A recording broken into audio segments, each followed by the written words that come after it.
जावेद नबी खुसो साहब को, जो कि डिप्टी कमिश्नर साउथ कराची हैं, उनको वेलकम करते हैं। अस्सलाम वालेकुम सर, कैसे हैं आप? जी वालेकुम अस्सलाम, थैंक यू सो मच जी। सर, आपने जैसे कि सुना, मैंने अपने इंट्रो में भी कहा कि 19 जनवरी को मेरा पहला शो था, और हम पहले शो का मतलब होता है बहुत ज़्यादा एक्साइटमेंट होती है, बंदा कहता है मैं ये भी बात करूँगा ये। लेकिन मेरा पूरा शो गुल प्लाज़ा के ऊपर था, क्योंकि वो हादसा ही ऐसा था। और गुल प्लाज़ा एक ऐसी आइकॉनिक बिल्डिंग जिससे कारोबार भी जुड़ा है, लोगों की मेमोरीज़ भी जुड़ी हुई हैं, बचपन से ही हम उसको सुनते और देखते आ रहे हैं। उसके बाद चलें, आग लगना तो अलग बात है, जितना हमने फाइनेंशियल लॉस और जितना जानी नुकसान उठाया वो अलग। उसके ऊपर अभी तक इन्वेस्टिगेशन हो ही रही है, कौन उसका कसूरवार है हमें नहीं पता।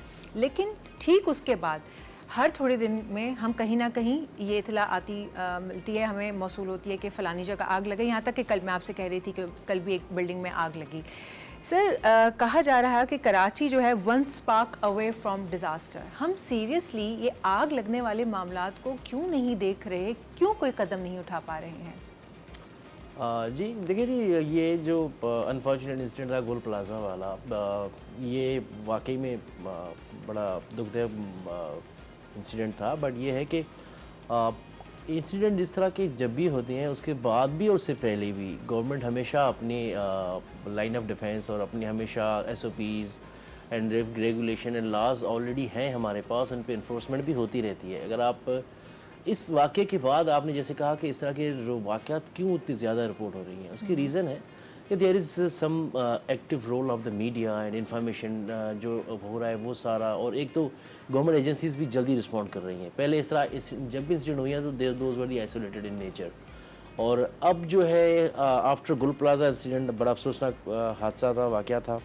उसके बाद हमने काफ़ी चीज़ें बेहतर की हैं, उसके बाद इन्फोर्समेंट बेहतर हुई है, उसके बाद अकाउंटेबिलिटी और ज़्यादा स्ट्रिक्ट हुई है। और as much as district south is concern, मैं आपको बता दूं कि उसके बाद डिस्ट्रिक्ट साउथ के अंदर 121 कमर्शियल बिल्डिंग्स हैं जो हमने आइडेंटिफाई किए, जिनको हमने नोटिस दिए विथ ऑल गवर्नमेंट एजेंसी से मिल के। और न सिर्फ गवर्नमेंट एजेंसी के साथ मिल के, बट इसमें हमें कराची कैंटोनमेंट बोर्ड और क्लिफ्टन कैंटोनमेंट बोर्ड से भी हमने मिल के इस तरह की बिल्डिंग का न सिर्फ फायर सेफ्टी ऑडिट किया गया, और फायर सेफ्टी ऑडिट करने के बाद कंप्लायंस भी करवाया गया। अच्छा सर, उस फायर सेफ्टी ऑडिट में क्या निकल कर आया उन 121 बिल्डिंग? देखिए, फायर सेफ्टी ऑडिट में अगर आप ऑनेस्ट ओपिनियन मुझसे लेंगे तो फायर सेफ्टी तो उसमें मोर देन 50% बिल्डिंग्स में फायर सेफ्टी ऑडिट करते वक्त हमें ये नज़र आया कि more than 50% buildings were not ready for any type of fire incident and any type of fire occurrence. और फिर उनको टाइमलाइन दिया गया नोटिस में कि ये टाइमलाइन है आपके लिए, you have to come up with दी। सर, कितना टाइमलाइन दिया if I may know? Initially जो हमने इनको दिया था वो 3 हफ्ते का दिया था। उसके बाद 3 हफ्ते के अंदर उन्हें क्या करना था? उन्होंने complete fire safety precautionary measures जितने भी हैं उसमें फिर short term, medium term and long term के 3 उनको ऑप्शन थे कि आप तीनों पे कंप्लायंस करेंगे 1 बाय 1। और उनमें से डिस्ट्रिक्ट साउथ के अंदर सिर्फ 17 बिल्डिंग ऐसी थी जो हमारी जब सेकंड रिविजिट हुआ honourable chief secretary and commissioner साहब के अहकामात पे, तो उस पर हमें तकरीबन 17 बिल्डिंग छोड़ के बाकी सब में ऑलमोस्ट 100% मैं नहीं कह सकता, लेकिन 90% कंप्लायंस हो चुका था। और अगर आपने नोट किया होगा, 2 दिन पहले भी हमने 2 बड़े शॉपिंग कमर्शियल सेंटर्स हमने दोबारा सील किए हैं। अच्छा, इस तरह की एक्टिविटीज़ गवर्नमेंट बड़ी तेज़ी से कर रही है ताकि हम लोगों की कीमती जानों को और लोगों का जो सरमाया लगा हुआ है, जो फाइनेंशियल इम्पैक्ट है इस तरह के इंसिडेंट्स का, जी जी, उनको रोका जा सके और इस तरह के इंसिडेंट्स को सिक्योर किया जाए लोगों को उनके। बिल्कुल सर, मैं आपकी बात से एग्री करती हूँ और बहुत अच्छी बात है कि आप लोगों ने चेक एंड बैलेंस रखा, ऑडिट किया। लेकिन सर, ओवरऑल कराची में देखा जाए जो रिपोर्ट है अब तक की, तकरीबन 70 to 80% जो बिल्डिंग्स हैं वो एट रिस्क हैं, वो इतनी खस्ता हाल हो चुकी हैं। चलें, खस्ता हाल के साथ साथ यहाँ तक कि जो गेटेड कम्युनिटीज़ जो नई बनने वाली भी हैं उसमें भी ना सेफ्टी मेजर्स का ख्याल नहीं रखा जाता। फायर एक्सटिंग्विशर्स हैं या फायर ब्लैंकेट्स हैं वो होने चाहिए। ये तो बहुत ही एक समझें कि अब ज़रूरत ही हो गई है, कहीं पर भी कोई स्पार्क हो सकता है। तो जब बिल्डिंग बनाई जा रही होती है या कोई area, commercial area, building, residential area, office वगैरह या इवन कैफ़ेज़ वगैरह भी, तो ऑब्वियसली वो एक लॉ के हिसाब से वो दिया जाता होगा कि भाई हम ये सब चीज़ें कर रहे हैं। तो उसके अंदर सेफ्टी लॉज अगर नहीं थे तो वो चीज़ें पास कैसे हो गई? मतलब फिर बिल्डिंग को पास कैसे कर दिया गया बनाने के लिए, ओके कैसे कर दिया जाता है? अब इस तरह की बहुत सारी बिल्डिंग्स वाकई इस तरह की हैं बिल्डिंग्स, बट ये है कि देखें कराची में डिस्ट्रिक्ट साउथ के डायनामिक्स को समझने की ज़रूरत है। डिस्ट्रिक्ट साउथ में अगर आप देखें तो यहाँ पे क्लिफ्टन कैंटोनमेंट बोर्ड भी है, यहाँ पे कराची कैंटोनमेंट बोर्ड भी है, यहाँ पे फिर city government town municipal corporations भी हैं।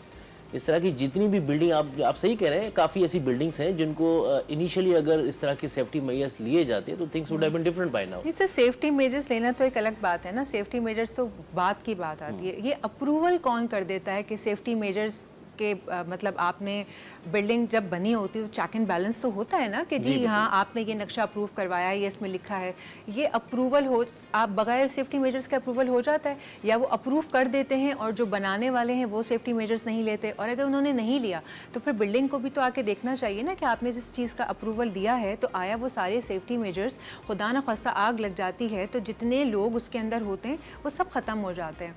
तो इतना बड़ा जानिए, और ऑब्वियसली जो बिल्डिंग बना रहा है वो भी करोड़ों खरबों रुपए अपनी प्रॉपर्टी पे इन्वेस्ट कर रहा है, तो ये इतना मेन एक पॉइंट है देखने वाला, ये कैसे निगलेक्ट कर दिया जाता है? नहीं, इसका ये ऐसे नहीं है कि 100% नहीं देखा जाता है।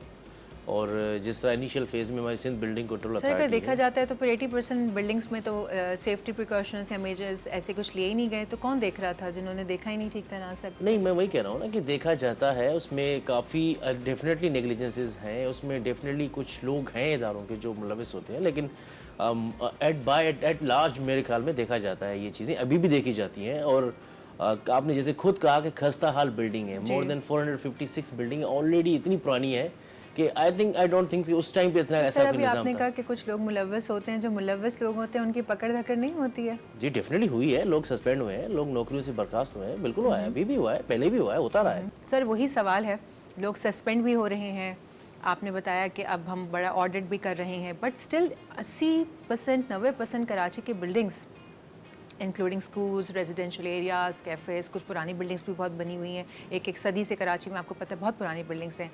अब क्या आप लोग ऐसा लाहे अमल कुछ लेकर आ रहे हैं, जैसे आपने कहा कि आप जगह जगह जाके ऑडिट कर रहे हैं, ये ऑडिट कब तक कंप्लीट हो जाएगा? जिन लोगों को आपने कहा है कि भाई आपके 3 स्टेप्स हैं, उन तीनों में से आपने बराबर से पूरे करने हैं, अगर के कोई बिल्डिंग रह जाती है, पूरे नहीं कर पाती, तो फिर अब क्या करेंगे? उस बिल्डिंग को सील कर दिया जाएगा, क्या करेंगे आप? जी ये जो आफ्टर थर्ड स्टेज, बल्कि हमने सेकंड स्टेज के बाद ही बिल्डिंग सील करना शुरू कर दी है।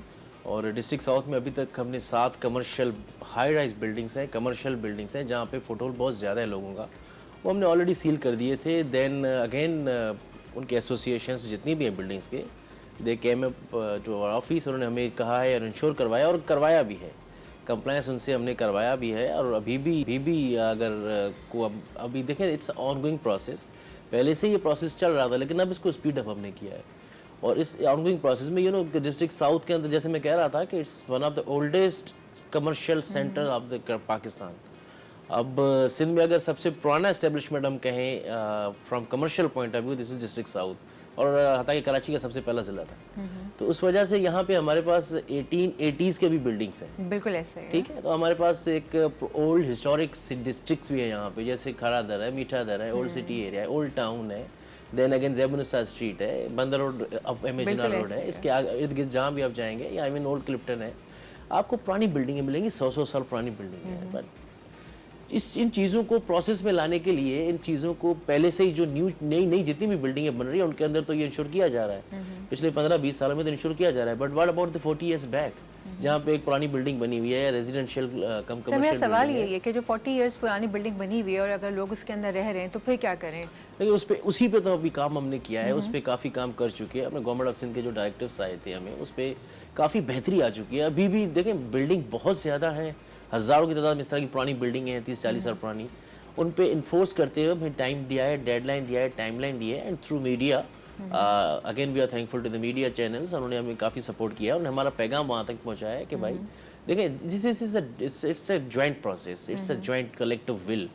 सिर्फ गवर्नमेंट पे हर चीज़ डालना, आई थिंक नहीं, वो तो सही बात है, सिर्फ जिला गवर्नमेंट पे नहीं इंतजामिया हर डाल चीज़ रहे। करेगा। हम बार बार यही रिक्वेस्ट करते हैं कि जो एसोसिएशंस हैं, मैं इसमें अगेन मैं इज़हार तशक्कुर करूँगा, हमारे जो chamber of commerce, Karachi chamber of commerce है, वो बहुत हमें सपोर्ट कर रहे हैं इस मामले पे, और वो खुद आगे आ रहे हैं। सर वैसे एक बात पूछना चाहती हूँ, आपने कहा कि आप का भी ऑफिस यहीं पर ही है, साउथ पे ही है ऑब्वियसली।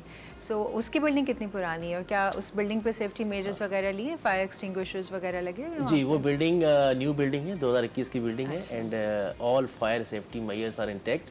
अगर अभी आपकी टीम चलेगी तो आई कैन शो दैट पे? एवरीथिंग। मैं यही पूछना चाह रही थी कि चले आपकी तो नहीं बनी हुई बिल्डिंग है ना, लेकिन और भी ऐसे ऑफिसेस होंगे, इवन पुलिस के भी और भी बहुत सारे जो पुराने, तो उनके ऊपर सब देखभाल कर ली गई सेफ्टी मेजर्स? जी जी जी, जहाँ जहाँ रीबिल्ड होना था, जो ठीक होना था, उन्हें कर लिया गया? नहीं देखिए जी, मैं वही कह रहा हूँ ना कि इट्स ऑनगोइंग प्रोसेस। अगर आप ये तो सबसे न्यू बिल्डिंग है, ये हमारे कमिश्नर ऑफिस की बिल्डिंग है, इट्स 1857 बिल्डिंग। कमिश्नर ऑफिस हाँ 1857 है, one of the oldest government settlement in Sindh. अगर आप वहाँ जाएंगे तो वहाँ भी फायर सेफ्टी मेजर सारे लगे हुए हैं, ठीक है। तो अगर 1800 वालियों के लगे हुए हैं बिल्डिंग्स के सारे सेफ्टी, तो वो जो मिडिल में पार्ट आया था, जो मिडिल वाला एरा था, उसमें जो बिल्डिंग्स बनी थी तब भी तो सर आग लगी रही थी ना, तो उस वक्त क्या हुआ था? उस वक्त क्यों नहीं सेफ्टी मेजर्स वाले काम किए गए थे? नहीं किए गए थे, मैं वही कह रहा हूँ ना कि हजारों बिल्डिंग्स हैं, इट विल टेक टाइम। उस पर काफ़ी, कराची में आपको पता है गुंजान लागत, कराची में और साउथ सबसे ज़्यादा गुंजान, और साउथ भी आप इट्स मोर देन 30% जो है वो आपके कैंटोनमेंट्स का एरिया है साउथ के अंदर। अब हम सब ज्वाइंटली मिल के ना ये सारा इन्फोर्समेंट करवा रहे हैं। और ये उस टाइम भी किया गया था, ऐसे नहीं कि बिल्कुल जीरो था, ये हुआ था उस टाइम भी, लेकिन इसके बावजूद भी अब कच्ची आबादीज हैं, इलीगल स्ट्रक्चर्स जो बने हैं बैक 30 ईयर्स 35 ईयर्स बैक, जो जितनी इलीगल कंस्ट्रक्शंस हुई हैं उनके अंदर इस चीज़ को मद्देनजर नहीं रखा गया होगा, डेफिनेटली नहीं रखा गया होगा। तो सर जो इलीगल कंस्ट्रक्शंस थी या आबादियाँ इस तरह थी, तो हमें पता था कि वो इलीगल हैं, तो कौन है ऐसे लोग जो ये अप्रूवल्स दे रहे हैं इलीगल आबादियों के और बिल्डिंग्स के? तो कभी इनके ऊपर नहीं छापने छांटी करवाने की कोशिश की, देखने की कोशिश की? क्योंकि बहरहाल 30-40% एक बहुत बड़ी परसेंटेज है अगर इस तरह की बिल्डिंग्स हैं कि जहाँ पर अगर आप कहते हैं 40% भी कराची की बिल्डिंग्स में सेफ्टी मेजर्स नहीं लिए गए और इलीगल हैं, जो आपने अभी खुद कहा, तो फिर कौन है देने वाला? किसके ऊपर ये सवाल उठाएं हम? लेट मी करेक्ट, मैंने 40% नहीं कहा, मैंने कहा बहुत सारी बिल्डिंग्स हैं जो इलीगल कंस्ट्रक्शंस हुई हैं। और उस पर देखें, मैं वही कहूँगा कि इस पे अभी काफ़ी हम मुतहरक हैं, पहले भी हैं, ये गुल प्लाजा इंसिडेंट से पहले भी जी, अगर आप देखें डिस्ट्रिक्ट साउथ के अंदर इस तरह के वाक़यात के बाद भी या पहले भी डिस्ट्रिक्ट साउथ के अंदर हमने अब 58 बिल्डिंग्स SBCA के साथ मिलकर इलीगल बिल्डिंग्स, बड़ी हाई राइज 4 मंजिला 5 मंजिला डेमोलिशन की है, अभी भी ऑनगोइंग है डेमोलिशन। लेकिन देखिए इलीगल बिल्डिंग्स को सिर्फ गिराना मकसद नहीं होता। अब एक बिल्डिंग है, वहाँ पे 6 फ्लोर बने हुए हैं, उस 6 फ्लोर के अंदर 45 families are living inside that building. एक दिन में हम अगर उनको रोड पे लाएं गिरा के building without resettlement plan, obviously it goes without saying, उनके साथ भी नाइंसाफी है।